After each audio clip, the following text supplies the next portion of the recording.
어떤 날은 그냥 평범하게 여느 날처럼 시작이 되었습니다. 보통 눈 뜨고 밥 먹고 출근하고 그리고 사람 만나고, 눈 뜨고 밥 먹고 또 출근하고 사람 만나고, 여느 날하고 똑같은 일상이 시작되었는데, 근데 오후 3시가 되어서 갑자기 걸려온 전화 한 통으로 인생이 뒤집히기를 시작합니다. 전화를 받습니다. 네? 뭐라고요? 그 한마디를 듣는 순간부터 어깨가 무너지고 다리가 풀리고, 그래서 그 자리에 털썩 주저앉았습니다. 감당할 수 없는 소식을 들었기 때문입니다. 여러분, 문제는 천천히 이렇게 올 때도 있지만도 우리가 인생을 살아가면서 짝스럽게 예상치도 못한 큰 문제들이 사방에서 우리를 향해서 달려올 때가 있습니다. 여러분, 문제는 순서대로 오지 아니하고 폭격기처럼 한꺼번에 우리 인생 가운데 다가올 때가 있습니다. 이런 문제의 폭격은 개인에게 뿐만 아니라 나라에게도 찾아옵니다. 여러분, 지금부터 433년 전에 1592년 4월 13일, 조선이죠, 맞죠? 이 선조 때 일제가 침입해서 시작된 임진왜란이 시작되었습니다. 선조는 일본군의 공격을 받게 되었는데, 여러분, 한 방향에서의 공격이 아니라 세 방향에서의 공격을 받았습니다. 동쪽으로 이렇게 동쪽으로 치고 들어오고, 그리고 여러분 갓도라고 하는 사람을 통해서 이 내륙으로 이렇게 치고 들어오고, 그리고 구로마 나가마사라고 하는 사람을 통해서 서쪽 전라도를 통해서 충청도 충주까지 이렇게 세 방향으로, 동해안으로, 그 다음에 내륙으로, 충청도와 전라도를 통해서 이렇게 한양으로 일본군들이 쳐들어오게 되었습니다. 여러분, 세 부대가 동시에 한양으로 올라오는 상황을 경험하였을 때 선조는 혼비백산에서 도망을 갔고, 백성들은 울부짖으면서 이렇게 말했습니다. 왕이 우리를 버렸다. 여러분, 세 방향에서 동시에 몰려오는 공격 앞에서 우리나라는 순식간에 피로 물들게 되었습니다. 그리고 바로 이런 세 방향에서의 압박과 공격과 같은 상황이 오늘 본문 말씀 가운데 등장합니다. 오늘 우리가 읽었던 역대하 20장 이 말씀은, 이 본문의 내용은 유다 나라의 왕이었던 여호사밧이라고 하는 왕이 남유다를 통치할 때 일어난 일인데, 여러분, 갑자기 어떤 일이 일어나냐면 세 방향에서 우리나라에 침입을 한 것과 같이 유다 나라를 중심으로 강대국이 형성이 되어 있었는데, 주변의 국가가 모압과 암몬, 그리고 성경에는 마온 사람이라고 되어 있는데, 이 마온 사람이 누구냐면 에서의 후손, 여러분 야곱과 에서 아시죠? 그 에서의 후손이 에돔 족속인데, 에돔 족속을 마온 사람이라고 합니다. 이 모압과 암몬과 이 에돔 족속이, 이 세 국가가 연합해서 남유다를 동시에 치고 공격하는 일이 만들어지게 되었습니다. 여러분, 한 국가가 한 나라를 이렇게 상대로 해서 전쟁을 하는 것도 만만한 일이 아닌데, 이 한 국가가 세 국가를 맞이하게 되었습니다. 여러분, 한번 생각해 보세요. 우리나라 주변에 강대국이 있지 않습니까? 누가 있습니까? 러시아가 있고 중국이 있고 일본이 있습니다. 여러분, 예를 들어서 러시아와 중국과 일본이 하나로 합쳐서 우리나라를 공격한다라고 하면, 우리나라가 아무리 강하다 할지라도 이것은 만만한 전쟁이 아닐 수가 있는 것입니다. 여러분, 이때 모압이, 그리고 암몬이, 에돔이 연합하여 유다를 저 고개만 넘으면 이제 뭐 예루살렘이에요. 곧 이 쳐들어 오는 것입니다.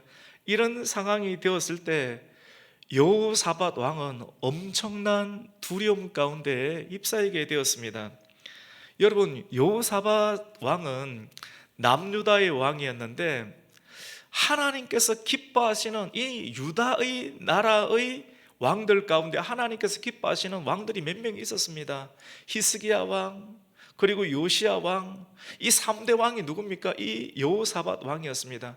하나님께서 왜 기뻐하십니까? 신앙이 좋기 때문이거든요. 여러분, 신앙이 좋다라고 하는 것은 위기가 있을 때 빨리 하나님을 찾는다라고 하는 것입니다.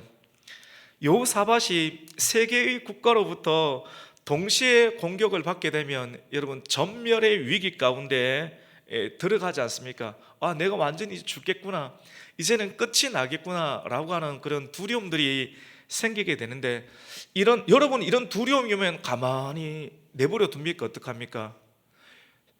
여호사밧은 이런 두려움이 몰려올 때, 여러분 두려움은 가만히 내버려 두면 몸 전체가 마비가 되거든요. 전신 마비가 되거든요. 그때 신앙의 힘으로 끊어야 될 줄로 믿습니다. 가만히 있으면 그냥 죽어버려요. 두려움이 오지 않습니까? 아, 이제 끝났다. 그냥 죽음을 받아들이는 게 아닙니다. 어떻게 되냐면 빨리 방향을 꺾어야 돼요. 축구를 잘하는 선수가 방향을 팍 꺾을 때 골대 문 앞까지 가서 슛을 이렇게 쏘을 수가 있는 것처럼 이 강력한 근력 훈련이 필요합니다. 방향을 팍팍, 그 신앙의 훈련이 필요한 거죠. 하나님께서 여호사밧을 좋아했던 이유가 평소부터 신앙의 훈련을 잘했습니다. 두려움이 몰려올 때 죽겠구나, 그냥 같이 죽는 게 아니라 빨리 이 방향을 꺾는 것이 중요합니다. 여호사밧은 어떻게 했습니까? 하나님을 향하여서 그의 얼굴, 성경에는 낯이라고 하거든요. 낯이 얼굴이잖아요. 그의 얼굴을 문제를 보면서 죽었구나, 이제 끝이 났구나 이렇게 하지 아니하고, 문제를 푹 빠지지 아니하고, 문제를 보다가 두려움이 쫙 올라올 때 머릿속에서 편도체가 큰일 났다, 정신을 차려야 된다라고 인지를 줄 때 정신을 팍 차리고 빨리 방향을 틀어서, 신앙, 믿음은 마음에 있는 것이잖아요. 신앙은 마음으로 믿는 것을 행동과 방향으로 트는 것이 신앙이거든요. 저는 이 예배를 통해서 우리 성도들이 10년 가운데 신앙이 일어나기를 축원합니다. 믿음은 있죠. 하나님 믿는 건 다 믿죠. 근데 신앙은 있는 믿음으로 방향을 틀고 움직이는 것이 신앙입니다. 이 신앙생활은 굉장히 중요하죠. 이 여호사밧은 빨리 하나님 쪽으로 그의 얼굴을 돌리게 되었습니다. 여러분, 여러분의 인생 가운데 문제가 한꺼번에 이래 들이닥칠 때 어떻게 해야 되는가 같이 봅시다. 하나님을 향해 얼굴을 향해야 합니다. 얼굴을 봐야 됩니다. 얼굴을 보는 사람은 영역이 들어가요. 신앙의 힘이 들어가고 문제를 이길 수 있는 힘이 하나님을 향해서 이게 얼굴을 계속해서 향하는 사람에게는 은혜가 나타나게 된다라고 하는 것입니다. 우리 오늘 역대하 20장 3절 말씀을 함께 읽겠습니다. 시작. 여호사밧이 두려워하여 여호와께로 낯을 향하여 간구하고 온 유다 백성에게 금식하라 공포하며. 여러분, 일반적으로 전쟁이 터지거나 일어나게 되면 어떻게 합니까? 군사를 소집하고 장군들을 불러서 회의를 하고 방어선을 구축하고 피난 계획을 잡고 주변의 국가들과 외교 협상을 하는 것이지 않습니까? 그런데 이러한 일련의 절차, 매뉴얼이 있잖아요. 이런 매뉴얼, 그런 절차 순서를 여호사밧이 따르지가 않습니다. 왜 그렇습니까? 그럴 여유가 없어요. 지금 몇 초 뒤면 순간적으로 그냥 다 들이닥치는 상황이 있기 때문에 이런 절차를 다 하는 순간 이길 수가 없게 되는 것이죠. 판단이 빨라야 됩니다.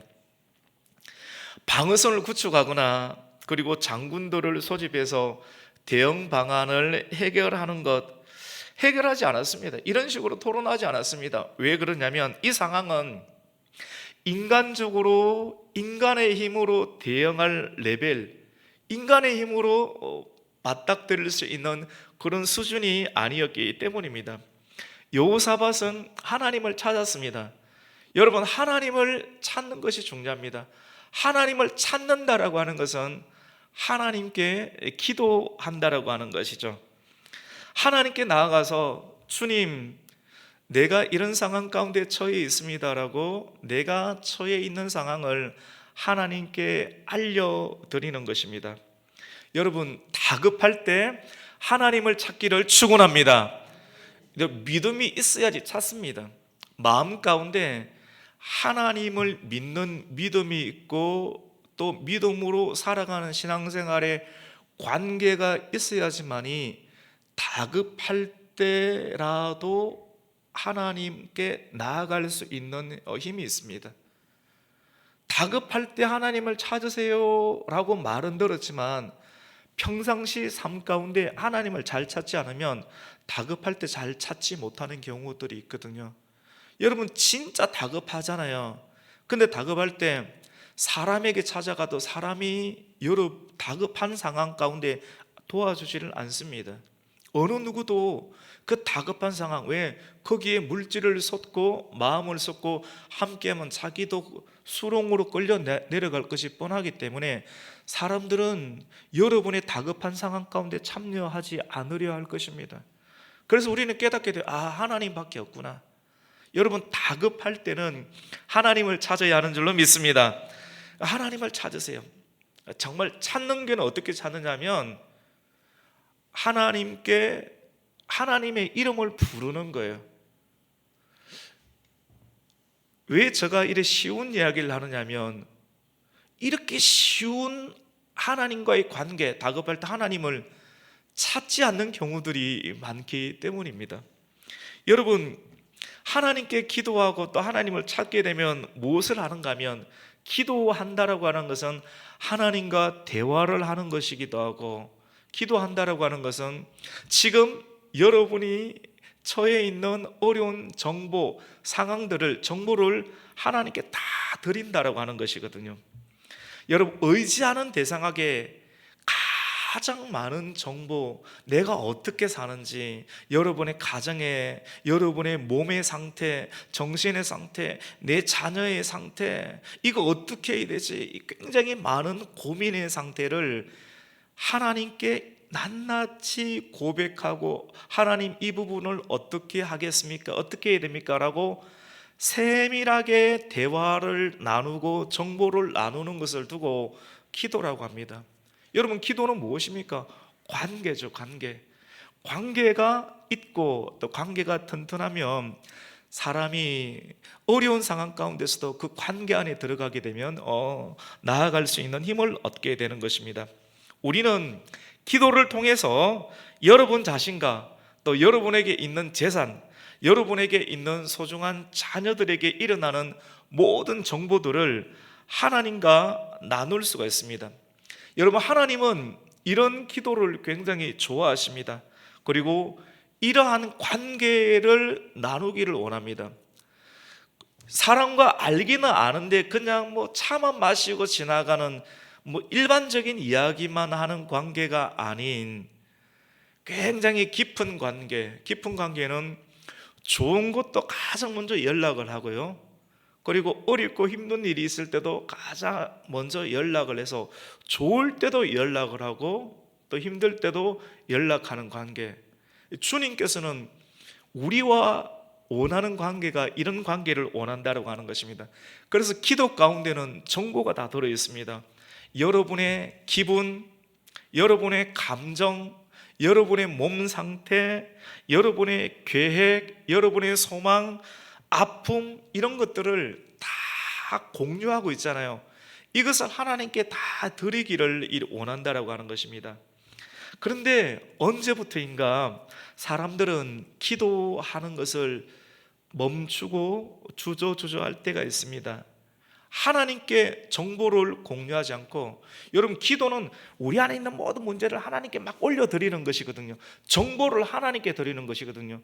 그런데 오늘날 이 정보를 하나님께 드리지 않고 세상에 줍니다.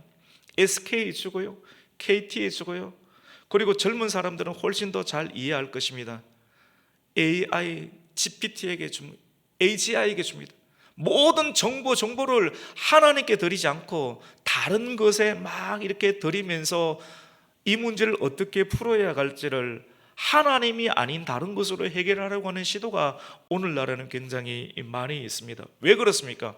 하나님께 드리고 또 하나님께 드리면 언제 그것이 기도 응답이 받을지를 모르는데, 세상이 편리해지고 좋다 보니까 사람에게 이야기하고 그리고 인공지능에게 이야기를 하니까 빨리빨리 그 문제에 대한 해답을 들을 수 있기 때문에 기다리지 않고 기대하지 않고 기도하지 않는 일들이 오늘날에 많이 일어나게 됩니다. 여러분에게 다급한 일들이 생길 때, 그리고 새 방향에서 갑작스러운 공격과 같은 감당하기 힘든 일이 있을 때 사람과 세상을 의지하지 않고, 오늘 이 말씀을 통하여서 여호사밧이 그리하였던 것처럼 하나님을 향해서 낯을 돌리고 얼굴을 돌리고 기도할 수 있는 은혜가 있기를 예수님의 이름으로 축원합니다. 중요한 것을 유치원생도 알고 있는 중요한 내용이 우리에게는 굉장히 큰 힘이 됩니다. 두 번째로, 여러분, 한꺼번에 문제가 몰려올 때 우리는 어떻게 해야 되는가? 우리 같이 해봅시다. 함께 짐을 져야 합니다. 여러분, 한꺼번에 문제가 딱 터질 때 그 큰 문제를 나 혼자 감당하겠다라고 남에게 피해를 안 주려고, 이걸 알리면 남에게 피해를 주니까 안 되겠지, 굉장히 좋게 보이거든요. 그렇게 해서 나 혼자 감당하려고 하시는 경향들이 있습니다. 그런데 여러분, 한꺼번에 몰려오는 문제를 한 사람이 감당하게 되면 같이 해봅시다. 사고가 왜곡됩니다. 이 사고가 있잖아요, 왜곡돼 버려요. 처음에는 아이고 남에게 피해를 줄 수 없지, 좋게 보이죠. 그 다음 날부터 그 사람은 이상해지기 시작합니다. 사고가 왜곡됩니다. 성경은 감당할 수 없는 큰 문제를 만날 때 혼자 해결하라고 가르치지 않고, 갈라디아서 6장 2절 말씀을 통해서 너희가 짐을 서로 지라, 그리하여 그리스도의 법을 성취하라라고 말씀을 합니다. 여러분, 여호사밧은 지금 모압과 암몬과 그리고 에돔 족속이 연합해서 예루살렘을 치려고 하잖아요. 여러분, 이게 그냥 사건이 아니고 하루만 지나면 자녀들이, 여성들이 팔려갑니다. 내 아들들이 그냥 죽어버려요. 내 남편이 그냥 창에 찔려서 죽습니다. 여러분이 지금까지 모았던 모든 재산의 문서 그냥 다 빼앗겨 갑니다. 이거는 여호사밧의 문제가 아니라 누구의 문제입니까? 여호사밧은 유다의 대표이기도 하지만도 이 유다 나라 안에 살고 있는, 예루살렘 성 안에 살고 있는 모든 백성들의 문제이거든요. 이건 내 혼자 져야지라고 생각할 수 있는 문제가 아니라고 하는 것이죠. 여호사밧은 기도하면서 이 문제를 어떻게 풀었냐면, 모든 사람에게 이 문제를 알리고 또 공유합니다. 여러분, 저는 이것을 전도라고 생각합니다. 같이 봅시다. 전도해야 합니다. 이 문제를 전도라고 생각하는 거예요. 이 뜨거운 냄비가 철로 되어 있으니까 철이 열에 대해서 전도체, 은이 굴이나 은이 굉장히 전류를 잘 흐르죠. 전도체 잘 흐르게 하는 거예요. 그리고 그것과 같이 우리가 하나님의 음성을 듣고 위기 상황 가운데 있을 때 하나님께 나아가야지만이 우리가 살 수 있습니다라고 전도하는 거예요. 그 전도하다 보면 전도체와 같은 사람이 있고 부도체와 같은 사람이 있습니다.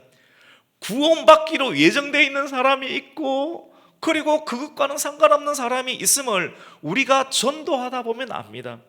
고린도전서 말씀 가운데 하나님께서는 하나님의 백성들을 구원하는 일들 가운데 무엇을 사용하냐면, 하나님이 전지전능하신데도 불구하고 하나님은 하나님이 만드신 사람 한 사람 한 사람의 전도에 미련한 방법으로 하나님의 구원을 이루기를 기뻐하셨다라고 말씀합니다. 할렐루야. 이 전도하다 보면 알리는 거예요.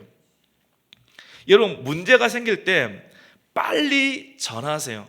빨리 긴급하게 전하고 또 알리면 들은 사람이 같은 의식을 가지고 이것은 여호사밧의 문제가 아니구나, 이거는 이충만 목사 혼자의 문제가 아니구나, 우리 전체의 문제이구나 라고 함께 아는 거예요. 함께 알 때 여호사밧도 대처하고 빨리 전해줘서 그 성 안에 살고 있는 모든 사람들이 함께 대처할 수 있도록, 여호사밧이 여호와께 낯을 돌려서 하나님으로부터 온 음성을 들으려고 그 하나님의 음성을, 그 말씀을 들어야지 산다라고 하는 믿음으로 신앙생활을 하는 거예요. 그리고 여호사밧이 그렇게 하고 있는 것처럼 빨리 주변의 사람들에게 이 내용을 함께 알리고 전도하고 공유하는 일, 이런 일들을 어떻게 할까요? 그때는 TV도 없고 방송국도 없고 휴대폰도 없고 카톡도 없습니다. 젊은 사람들은 인스타도 없어요. 무엇을 했습니까? 금식령을 이렇게 선포하게 되었습니다. 대통령이 금식령을 빨리 선포하게 되니까, 이거는 나라의 위기다. 굉장히 빠른 속도로 온 나라의 백성들이 함께 여호사밧이 보고 들었던 내용들을 함께 공유하고 함께 하나님을 향하여서 얼굴을 향하고 또 기도하기를 시작했습니다. 여러분, 다급하고 또 중요하다라고 여기는 것을, 여러분이 소속되어 있고 여러분이 통치할 수 있는 가정이 있잖아요. 여러분이 어머니, 아버지, 자녀들이 있지 않습니까? 여러분이 통치할 수 있는 그런 곳에 전하시고 알리십시오. 이것은 매우 중요한 영적인 승리의 법칙입니다. 여러분, 저는 최근에 카톡방을 만들었는데 온 성도들이 함께하는 카톡방은 또 별로 안 좋더라고요. 이렇게 해보니까 별로 안 좋아요. 그래서 어떤 카톡방을 열었냐면 가족 카톡방을 열었습니다. 이 가족, 저와 저희 아내 그리고 3명의 자녀, 5명 카톡방을 이렇게 만들었어요. 그곳에 카톡방을 만들어서 멀리 떨어져 있는 가족들에게 안부를 묻는 일도 이렇게 하고 정보를 교환하기도 하지만도, 이것을 만든 가장 중요한 이유는, 여러분, 하나님께서 주시는 그런 마음들이 제게 올 때가 있지 않습니까? 그 내용을, 여러분, 이게 가장 좋은 것이라고 하면 가장 좋은 것을 성도들에게 나누면서 자녀들에게도 나누는 거예요. 자녀들에게 하나님의 말씀을 이렇게 나누는 거예요. 그것을 잘 적고 또 기록해서 나누는 거예요. 찬송가 가사 가운데 은혜 받았던 구절을 적어서 보내는 거예요. 그리고 하나님께서 주신 그런 상황, 위기에 대처하는 마음들을 말씀으로 보내고 또 묵상으로 보내고 계속해서 보내서 아빠에게 임한 하나님의 마음들을 자녀들과 함께 공유하는 일들을 하기 시작했습니다. 여러분, 쉬워 보이지만도 이걸 시도를 안 했어요. 아이들이 들을까 이런 여러 가지 생각들 때문에 하지 않았는데, 어느 순간부터 이것을 해야겠다. 그리고 듣든지 안 듣든지 꾸준하게 그 말씀을 함께 나누고 있습니다. 그래서 기록하고 또 전하고 보내어서 나와 똑같은 생각과 가치관들을 공유하는 일들, 한 마음과 한 뜻이 되게 하는 것이죠. 이것이 위기를 경험할 때 벗어날 수 있는 중요한 전략이라고 볼 수가 있습니다. 여호사밧 시대는 여러분 카톡방이 없으니까 금식령을 선포하고 백성이 한자리에 모여서 함께 기도할 수가 있었습니다. 여러분, 기도하다 보면 하나님의 음성을 듣습니다. 그 음성이, 여러분, 하나님은 주권자시지 않습니까? 하나님의 뜻대로 선택을 할 수가 있거든요. 우리 입장에서는 여호사밧 왕이 있으니까 왕에게만 하나님께서 말씀하신다, 꼭 그렇지는 않더라고요. 여호사밧 왕이 이렇게 하나님을 향해서 낯을 돌리고 그리고 얼굴을 향하고 먼저 기도하면서 자기에게 주어진 하나님의 마음들을 정보를 모든 백성들과 함께 공유하는 일들을 하게 될 때 하나님께서는 어떻게 하셨냐면 여호사밧도 사용하시지만 그 백성들 가운데 있는 경건했던 사람, 성경에서는 레위 지파라고 하는데 레위 지파 가운데 오늘 말씀 가운데 특별한 사람이 있습니다. 그 야하시엘이라는 사람에게 하나님께서 감동을 주시어서 하나님의 감동을 온 백성들에게 함께 전하게 합니다. 우리 14절과 15절 말씀을 한번 읽겠습니다. 시작. 여호와의 영이 회중 가운데에서 레위 사람 야하시엘에게 임하였으니 야하시엘이 이르되 온 유다와 예루살렘 주민과 여호사밧 왕이여 들을지어다. 여호와께서 이같이 너희에게 말씀하시기를 너희는 이 큰 무리로 말미암아 두려워하거나 놀라지 말라. 이 전쟁은 너희에게 속한 것이 아니요 누구에게 속했습니까? 하나님께 속한 것이니라. 아멘.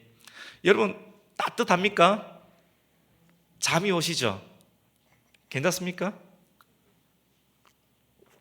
너무 따뜻하면 잠이 또 올 수도 있는데 앞에 히터 조금 꺼주세요. 너무 따뜻하니까 목이 이렇게 갈라져서. 여러분 하나님의 영이 레위 사람이었던 야하시엘에게 또 임하게 됐거든요. 그래서 야하시엘을 통해서 이 전쟁은 너희에게 속한 것이 아니라 나에게 속했다라고 말씀합니다. 여러분 이 말이 무슨 말이냐면 한꺼번에 갑자기 밀려오는 그러한 일, 세 방향에서 갑자기 밀려오는 그런 문제는 여러분 사람이 감당할 수가 있나요 없나요? 여러분 하나님께서는 믿는 자에게 안 좋은 걸 주십니까? 좋은 것을 주십니까? 믿음으로 이야기해보세요. 좋은 것을 주시죠. 근데 하나님은 좋은 것을 주시는데 우리의 눈에는 세 방향에서 자녀가 푹 터지고 건강이 푹 터지고 경제 문제가 푹 터져서 감당할 수 있는 사람이 누가 있습니까? 어느 누구도 감당 못해요. 저에게도 그런 문제가 터지면 감당하기 힘든 상황일 거예요. 세 가지 문제가 터지는 거예요. 근데 하나님께서 왜 이런 문제를 주시는가? 이거는 믿음으로 극복을 해야 되는데 믿음은 뭐냐면 말씀을 믿는 것이거든요. 하나님은 선한 것은 주신다. 이 말은 여러분이 이 세 가지 문제를 맞이했을 때 세 가지 문제를 여러분이 감당할 수 없다라고 하는 것입니다. 여러분 따뜻하지만 들리십니까? 잠이 안 돼요. 세 가지 문제가 올 때, 큰 문제가 밀려올 때 이 문제는 여러분이 감당할 수가 있나요 없나요? 같이 해봅시다. 못합니다. 대답해 보세요. 못합니다. 그럼 이건 누가 감당한다는 겁니까? 같이 합시다. 하나님. 여러분 방금 이 말씀이 잘 안 들어오시죠? 성경을 읽었는데도 불구하고 그렇게 잘 정신을 차려서 잘 들으셔야 돼요. 우리가 방금 읽었던 이 말씀이 하나님께서 레위 사람 여하실에게 임해서 두려워하지 말라. 이 전쟁은 너희가 감당할 전쟁이 아니라 나에게 속한 전쟁이라고 말씀합니다. 무슨 말이냐면 여러분을 둘러싸서 여러분을 죽이려고 하는 그런 문제처럼 들리지만도 이 전쟁은 하나님이 직접 나서겠다라고 하는 전쟁이라고 말씀을 하고 있습니다. 여러분 성경에 보면 신앙생활은 내가 하는 것이 아니라 하나님이 하는 것이라고 했거든요. 내가 하는 것이 아니라 하나님이 하는 것이 신앙생활인데 신앙생활을 하면서 또 다른 의미로 영적인 전쟁을 펼치게 되면서 우리는 하나님의 전쟁이라고 하는 것을 성경을 통해서 곳곳에 봅니다. 모세가 이스라엘 백성들을 구원해서 낼 때 저쪽에서는 애굽의 군대가 오고 그 다음에 앞에는 홍해로 막혀 있을 때 어느 누구도 이 문제를 풀어낼 수가 없거든요. 이거 하나님의 전쟁이라는 부분이거든요. 그래서 하나님은 믿음을 보십니다. 그 상황 가운데 있을 때. 그래서 하나님의 전쟁이 어땠냐면 너희는 가만히 있어 내가 여호와됨을 알지어다라고 말합니다. 그 모세는 이것이 하나님의 전쟁임을 알고 기도해서 홍해를 가르시는 하나님, 하나님이 앞서서 행하시는 하나님을 경험함으로 모든 백성들이 하나님을 찬송하며 하나님을 인정하게 하는 일을 합니다. 성경에 보면 이러한 하나님의 전쟁이 가득합니다. 대표적인 것이 골리앗과 다윗의 전쟁입니다. 여러분, 하나님께서 만드신 그 엘라 골짜기 안에는 테라반스라고 하는 너무나도 아름다운 향기가 나는 그러한 숨이 막힐 듯 아름다움, 그런 숲으로 우거진 그 골짜기 가운데, 하나님이 만드신 그 아름다운 골짜기 가운데 악의 사람 골리앗이 들어가서 생명과 조화의 메시지를 전하지 아니하고 저주와 사망의 이야기를 합니다. 사람이 저주와 사망의 이야기를 계속 듣고 있으면 온 몸이 마비되거든요. 이스라엘 백성들, 그리고 이스라엘 나라의 왕이었던 사울도 40일 정도 저주와 사망의 메시지를 계속 듣다 보니까 머리부터 발끝까지 마비가 되었습니다. 어느 누구도 움직일 수가 없었습니다. 그런데 아버지가 보내었던 다윗이 그 엘라 골짜기에 들어갔을 때 어느 누구도 이 전쟁에 참여할 의지를 아무도 보이지 못했습니다. 나라가 망했다라고 생각했습니다. 그런데 다윗은 이 상황을 딱 보고 이 전쟁은 사람의 전쟁이 아닌, 그리고 민족과 민족의 전쟁이 아닌 하나님의 전쟁이라는 것을 확신하게 되었습니다. 다윗도 눈이 있거든요. 다윗이 자기가 상대해야 될 골리앗이 자기보다 2배, 3배 큰 사람이라는 걸 알고 있습니다. 큰 무기, 칼과 방패, 그 뒤에 웅장하게 쓰이는 수많은 사람들을 보고도 조금도 기가 눌리거나 죽지 아니했던 것은 자기의 싸움이 아닌, 사람과 사람의 싸움이 아닌 이 전쟁이 하나님께 속한 전쟁이라는 것을 깨달았기 때문입니다. 저는 이 말씀을 통해서 저와 여러분이 하나님의 전쟁을 볼 수 있는 눈이 생겨나기를 예수님의 이름으로 축원합니다. 눈을 떠야 돼요. 눈을 뜨는 것은 예수님이 이 땅 가운데 오시면 가장 먼저 했던 사역이 눈을 뜨게 하는 사역입니다. 에바다 눈은 열릴지어다. 눈이 열려야 됩니다. 눈이 안 열리면 사람이 왜 푹 처져 있는지 아십니까? 문제를 보고 있는 거예요. 문제, 건강 없는 것, 내 몸 아픈 것, 내 자녀가 엉망인 것, 경제가 완전히 무너진 것, 확률이 없는 것, 전세금이 날아가 버린 것, 이제는 끝이라고 생각하는 것, 문제를 바라보고 있으니까 사람이 푹 처지는 거예요. 그런데 왜 처집니까? 그 사람이 세 방향의 공격을 받고 있거든요. 그 세 방향의 공격이 왜 믿는 자에게 임하느냐는 것이죠. 그것은 여러분이 실수하고 잘못한 것처럼 보이지만도 그것을 뛰어넘어서 이러한 일들이 일어나는 것은 하나님의 전쟁이 너희에게 있음을 알려주기 위함인 줄 믿으시기를 축원합니다. 하나님의 전쟁이라니까요. 여러분을 죽이려고 하는 것이 아닙니다. 여러분, 왜 하나님의 전쟁임을 알아차릴 수 있는 힌트가 뭔지 아세요? 사망의 소리를 합니다. 하나님의 교회와 하나님의 백성들, 하나님의 군대를 모욕하는 일들이 일어납니다. 하나님의 이름을 모욕하고 하나님의 교회를 모욕하는 일들이 일어날 때 이제는 교회는 죽겠구나. 동성애 법이 발현되었는데 이제는 교회가 죽겠구나 생각합니다. 근데 대부분 교회는 다 죽으려고 할 겁니다. 그런데 죽지 않는 사람, 이 전쟁은 사람의 전쟁이 아닌, 법안의 전쟁이 아닌 누구의 전쟁입니까? 하나님의 전쟁. 하나님의 전쟁이라는 걸 아는 사람은 그 자리 가운데 뛰어들게 됩니다. 그리고 믿음으로 믿고 있는 하나님을 믿는 믿음으로 신앙생활은 뭐냐면 믿음은 마음에 믿는 확신이거든요. 내 마음에 믿는 내재된 확신, 믿음. 신앙은 뭐냐면 마음에 믿고 있는 그 믿음이 진짜 생명의 믿음, 살아있는 믿음이기 때문에 그 믿음이 사람을 움직이고 행동하고 방향을 틀게 만드는 것이 신앙생활이거든요.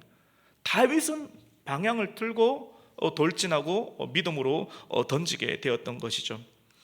여러분, 마지막 말씀을 전합니다.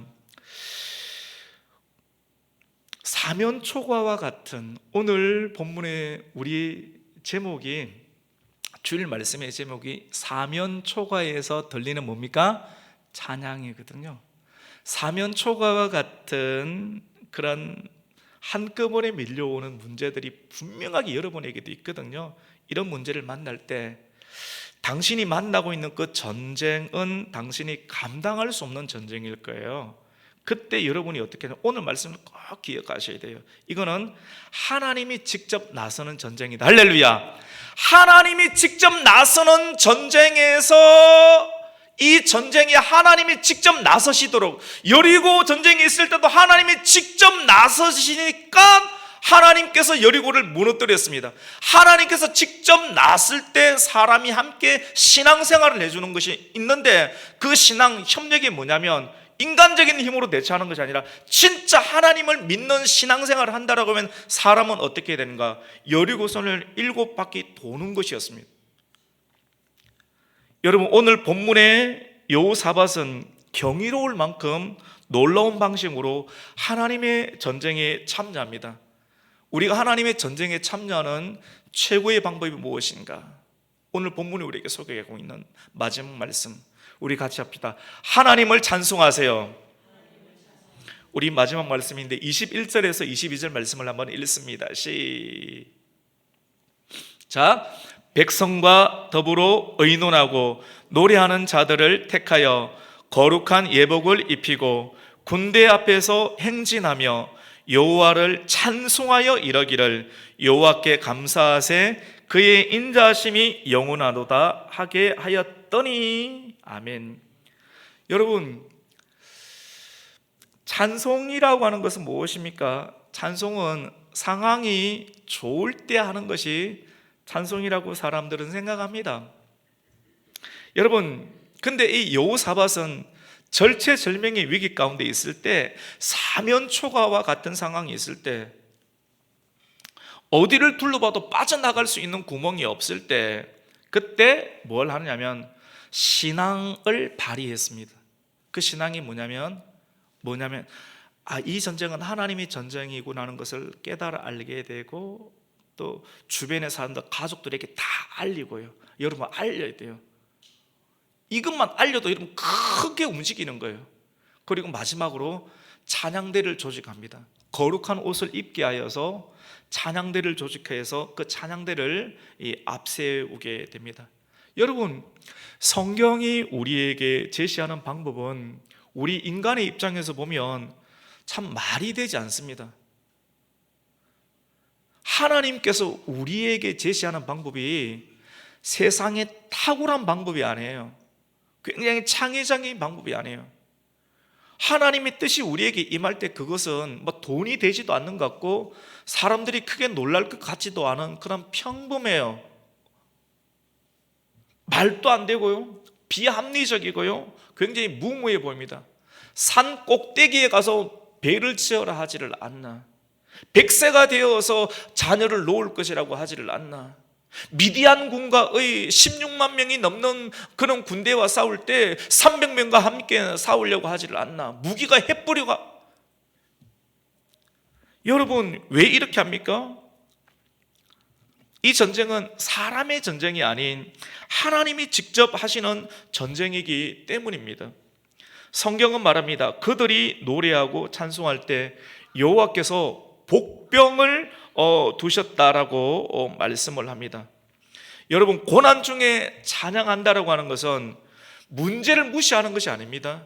문제를 막 억지로 막 잊으려고 하는 것이 아니에요. 고난 중에 찬양하는 것은 문제보다 더 크신 하나님을 붙드는 신앙생활이라고 볼 수가 있습니다.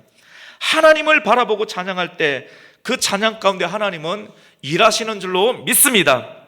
여러분, 말씀을 맺겠습니다. 여러분, 하나님의 전쟁에 참여할 때 인간의 방법이 아닌 신앙의 방법으로 대처하십시오. 같이 봅시다. 찬양해야 합니다.